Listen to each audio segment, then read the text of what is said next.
آپ نے اپنی تفسیر میں بھی اور اپنی کتاب میزان میں بھی اور متعدد لیکچرز میں اس پہلو کو تو بہت خوبی سے واضح کیا کہ دین کی وہ نصوص جن میں غلبہ دین اور اسلام کو دنیا میں غالب کرنا اور حق حکمرانی مسلمانوں کے لیے خاص کرنا اور غیر مسلموں کو باجگزار بنا کے رکھنے کی جو تعویل ہے اس کو آپ نے واضح کیا، اس کا کیا نقطہ نظر ہے، کیا تعلق ہے. لیکن میں آج ذرا اس سے آگے بڑھ کے ایک بات پوچھنا چاہتا ہوں آپ سے، اور وہ بات یہ ہے کہ یہ بات تو ٹھیک ہے کہ ان آیات کا مفہوم، مدعا، مقصد کیا ہے، لیکن بحیثیت مسلمان ہم سب کی یہ خواہش ہوتی ہے، ہماری نفسیاتی تسکین بھی اس میں ہوتی ہے کہ ہمارا دین جو ہے وہ دنیا میں عملی طور پر نظر آئے، رسول اللہ صلی اللہ علیہ وسلم کی ہدایات تک پہنچیں.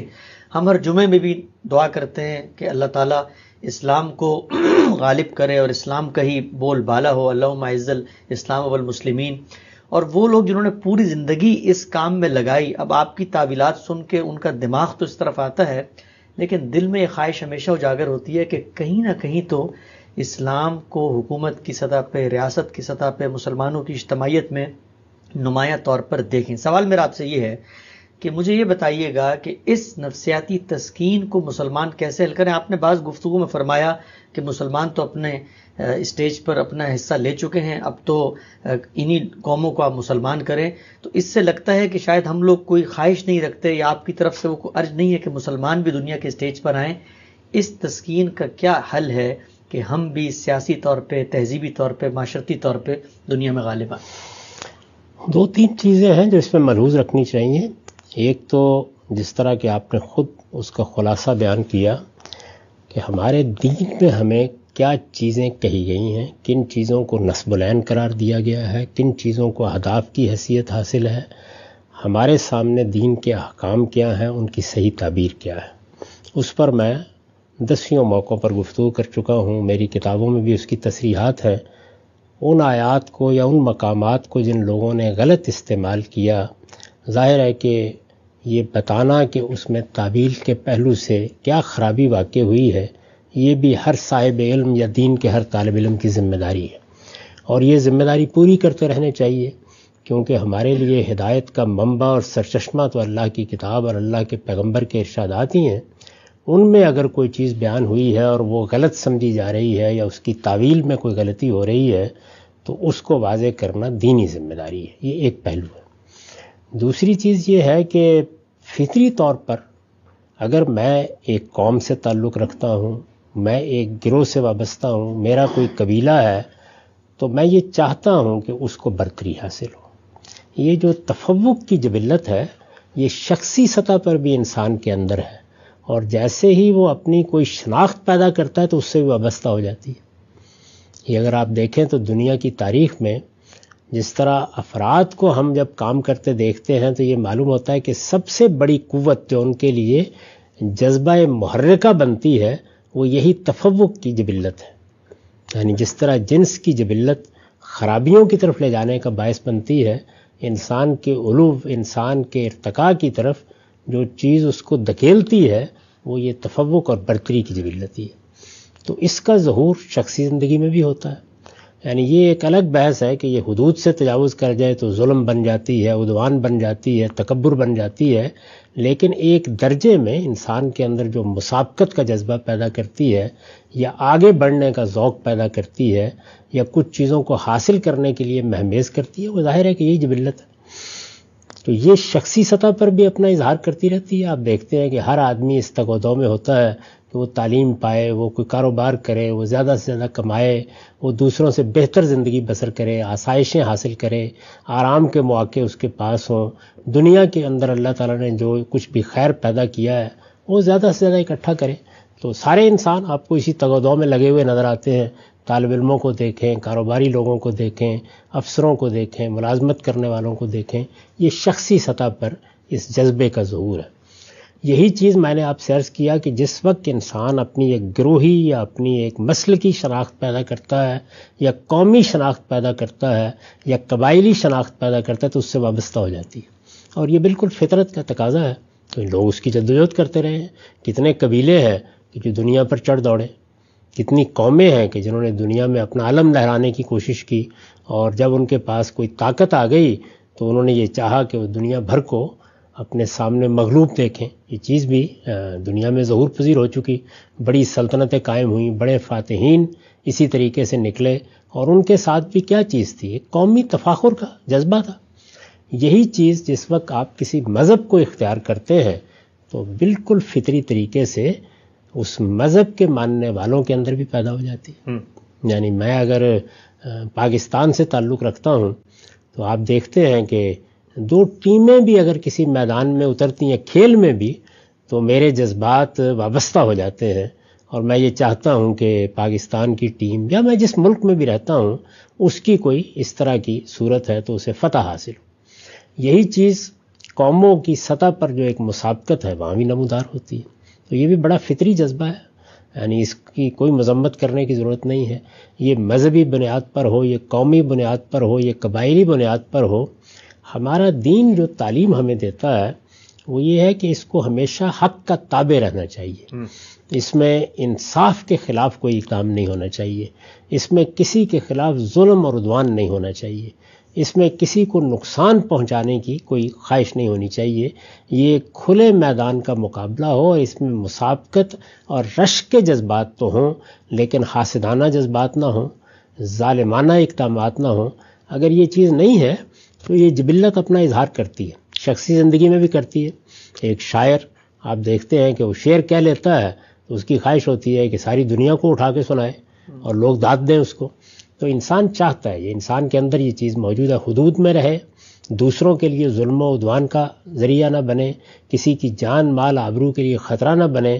تو یہ ایک جائز جذبہ ہے، اس کا اظہار افراد بھی کرتے ہیں، قومیں بھی کرتی ہیں، اور قومیں اپنی ہر شناخت کے لحاظ سے کرتی ہیں، نسلی شناخت کے لحاظ سے بھی کرتی ہیں، اسی طرح وطنی شناخت کے لحاظ سے بھی کرتے ہیں، اور مذہبی اور مسلکی شناخت کے لحاظ سے بھی کرتی ہیں. ایک ہی مذہب کے ماننے والوں میں مختلف گروہ پیدا ہو جاتے ہیں.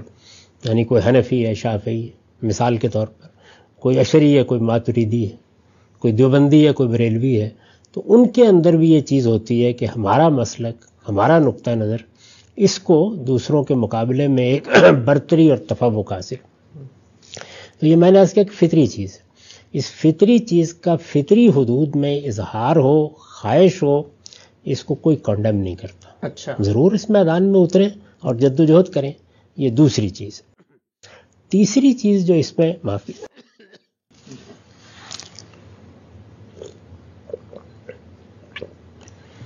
جی، تیسری چیز جو اس میں ملحوظ رکھنے کی ہے وہ یہ ہے کہ آپ جس میدان میں بھی آگے بڑھنا چاہتے ہیں اس کے لیے قدرت کے قوانین کا مطالعہ کریں.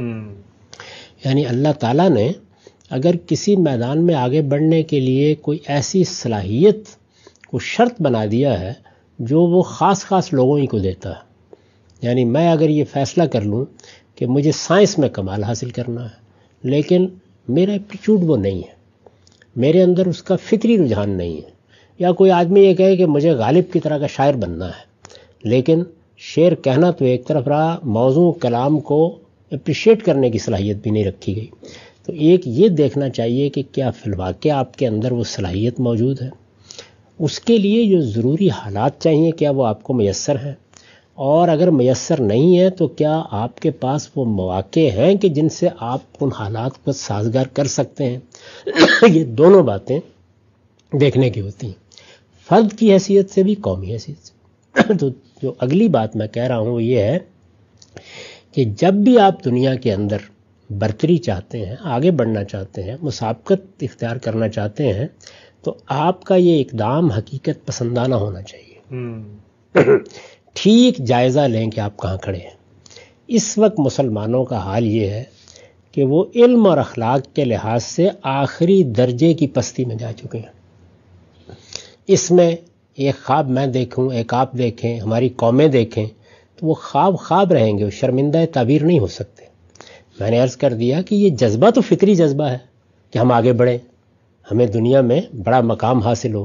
جذبہ تو اپنی جگہ قابل قدر ہے، لیکن یہ مطالعہ کیا جائے گا نا کہ کیا اس وقت ہمارے حالات ایسے ہیں کہ ہم یہ خواب دیکھیں. یعنی اگر یہ خواب اس طرح دیکھا جائے کہ حالات کا صحیح تجزیہ کیا ہے، مرض کی شناخت کی ہے، زوال کے اسباب متعین کیے ہیں، اور یہ سمجھ لیا ہے کہ علم اور اخلاق میں برتری حاصل کرنی ہے، کیونکہ قوموں کے عروج و زوال کا فیصلہ اسی پہ ہوتا ہے.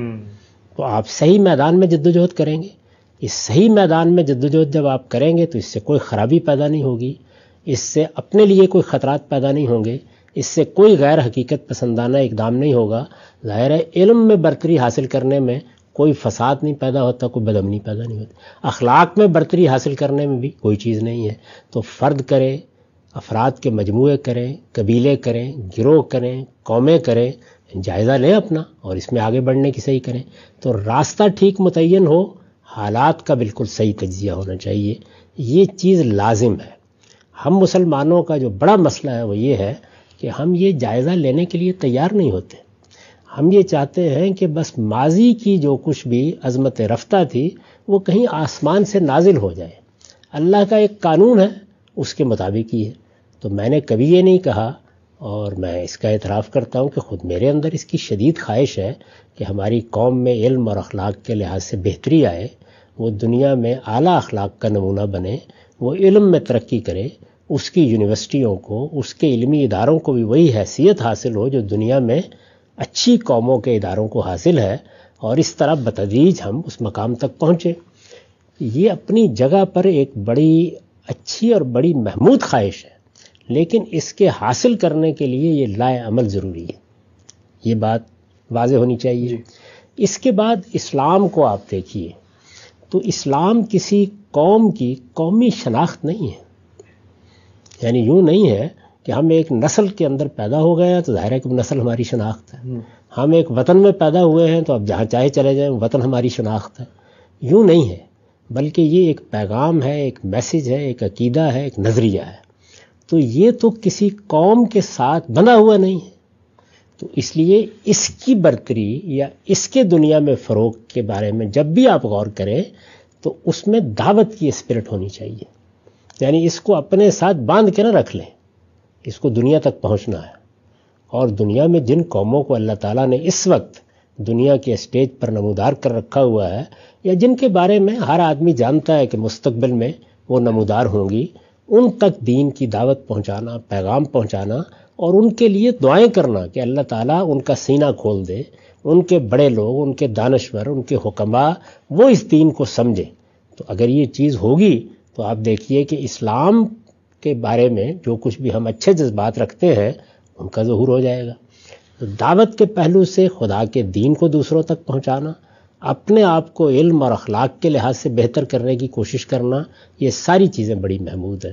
جس چیز کی طرف میں نے توجہ دلائی تھی اور جس کا آپ نے حوالہ دیا وہ یہ ہے کہ اگر یہ خیال کیا جاتا ہے کہ اللہ تعالیٰ کے قانون کے مطابق ہر دن ہمارا خواب پورا ہو جائے تو یہ ہو نہیں سکتا.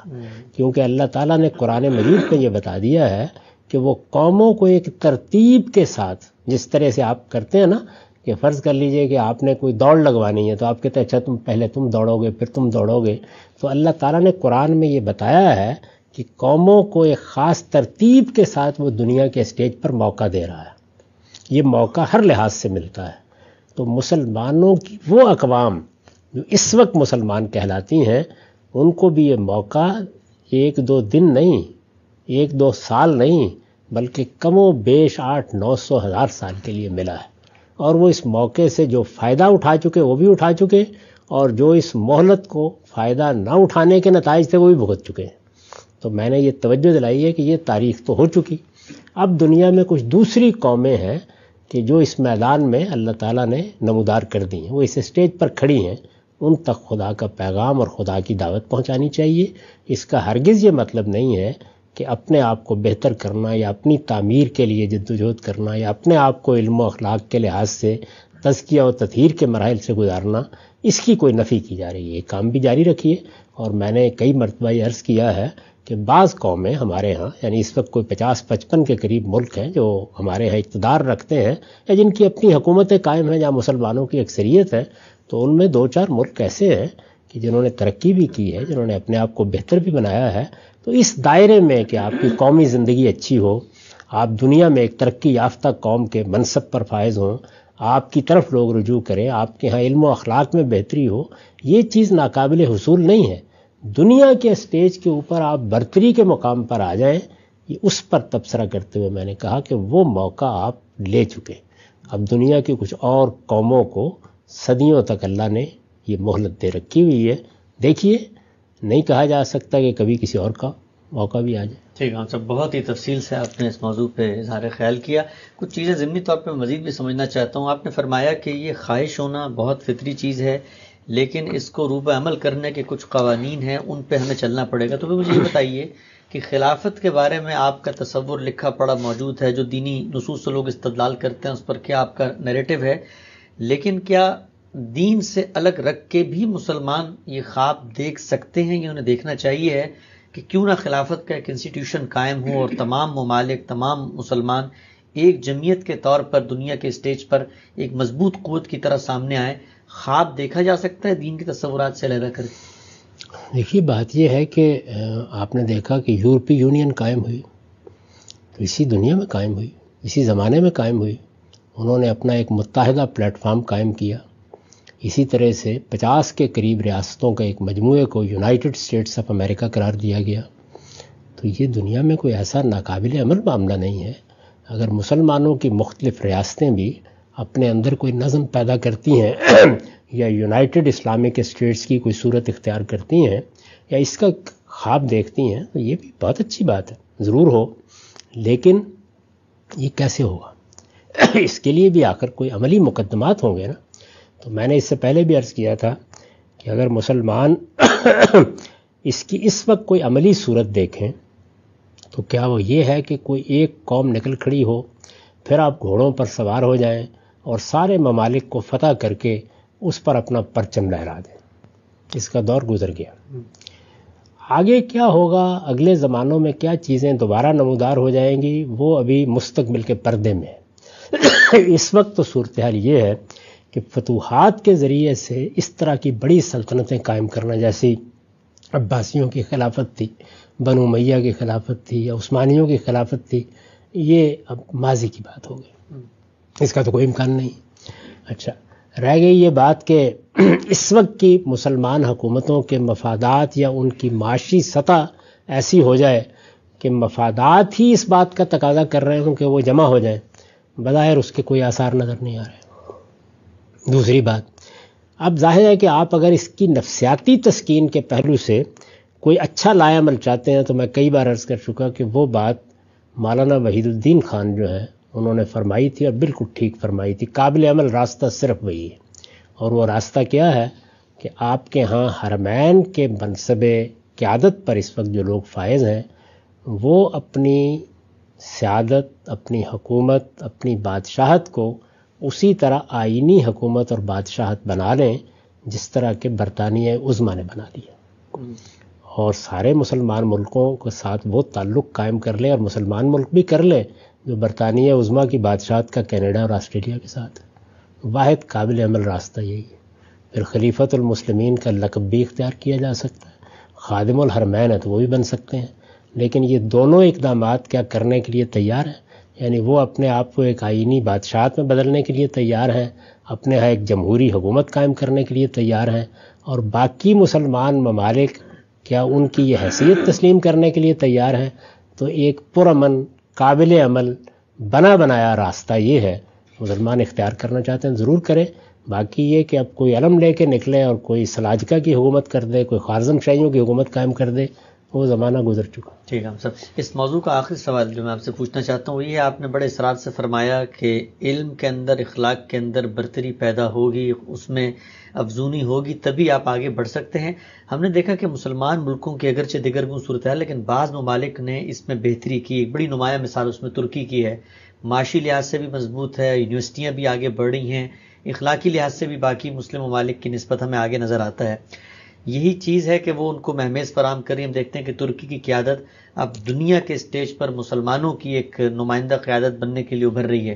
اس کو آپ کیسے دیکھتے ہیں کہ وہاں پر تو ایک معاملے نے خود تکوینی طور پہ آرگینیکلی ایک معاملہ آگے بڑھا ہے، تو کیا ترکی کو اب آگے بڑھ کے اسٹیج کو آکوپائی کرنا چاہیے؟ دیکھیے، یہ بات جو ہے یہ کسی کے محض یہ خواہش پیدا کرنے سے نہیں ہوگی. اس کے لیے بہت سے تاریخی عوامل ہوتے ہیں.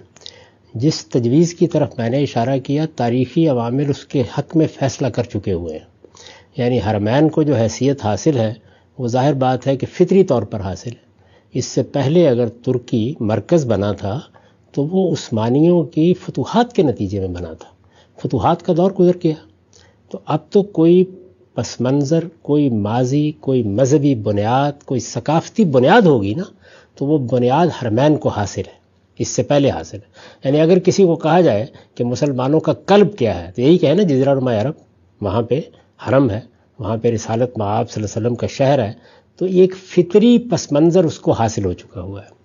وہاں پر اتفاق، حسن اتفاق کہیے، سوء اتفاق بادشاہت بھی ہے۔ بادشاہت میں یہ خوبی ہوتی ہے کہ وہ وحدت کا ایک سمبل بن سکتی ہے، اس لیے کہ جو لوگ آپ 5 سال کے لیے منتخب کرتے ہیں یہ ممکن نہیں ہوتا ان کے لیے۔ میں نے اسی لیے برطانیہ عظمیٰ کی مثال دی۔